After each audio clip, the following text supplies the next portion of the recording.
সুপ্রিয় দর্শক, আসসালামু আলাইকুম। গরমে তো নাজেহাল অবস্থা, আর এই গরমে কলিজা ঠান্ডা করার মতো ডেজার্ট তৈরি করে আপনাদের দেখাবো। আজকে তৈরি করব কোনো ডিম ছাড়াই মিল্ক পুডিং অথবা মালাই পুডিং। আজকের এই পুডিংটা তৈরি করার জন্য একটা প্যানে নিয়ে নিচ্ছি 3 কাপ লিকুইড দুধ। আমি এখানে ফুল ক্রিম লিকুইড দুধটা নিয়েছি।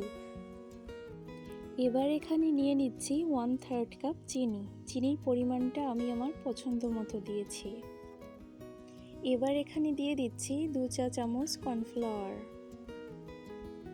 2 চা চামচ আগার আগার পাউডার।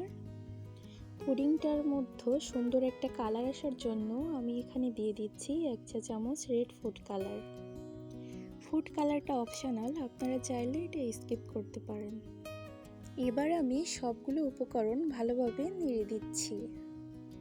এবার এটা 7 থেকে 8 মিনিট রান্না করে ঘন করে নেব। রেসিপি ভালো লাগলে লাইক, কমেন্ট, শেয়ার করবেন। আর আপনারা যারা এখনও আমার চ্যানেলটি সাবস্ক্রাইব করেননি, আপনাদের কাছে অনুরোধ রইল আমার চ্যানেলটি সাবস্ক্রাইব করার জন্য। 7 থেকে 8 মিনিট রান্না করার পর মালাইটার ঘনত্ব এ পর্যায়ে এসে দাঁড়িয়েছে। মালাইয়ের ঘনত্ব এ পর্যায়ে আসলে নেড়ে চেড়ে ঠান্ডা করে নামিয়ে নিব। এবার আমি যে পাত্রে পুডিংটা সেট করব সেই পাত্রে ঢেলে নিচ্ছি। এই পুডিং ঠান্ডা ঠান্ডা খেতে কিন্তু দারুণ লাগে, আর তৈরি করা তো একেবারে সহজ। এবার এর উপরে যে ফেনা ফেনা আছে এটা আমি তুলে নেব, এটা থাকলে দেখতে ভালো লাগবে না।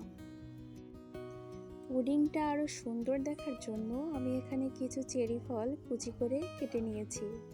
এখন এর উপর দিয়ে ছিটিয়ে দিচ্ছি। এটা একেবারেই অপশনাল, আপনারা চাইলে স্কিপ করতে পারেন। খুবই অল্প সময়ে পুডিংটা বানিয়ে দেখিয়েছি, আশা করি আপনাদের ভালো লাগবে। পুডিংটা সেট হওয়ার জন্য নর্মাল তাপমাত্রায় আমি 30 মিনিট রেখে দিব। 30 মিনিট পর ফিরে আসলাম।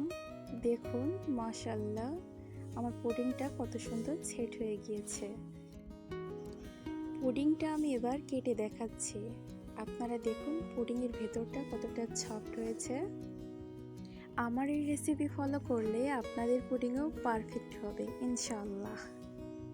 সবাই ভালো থাকবেন, সুস্থ থাকবেন। ধন্যবাদ। আল্লাহ হাফেজ।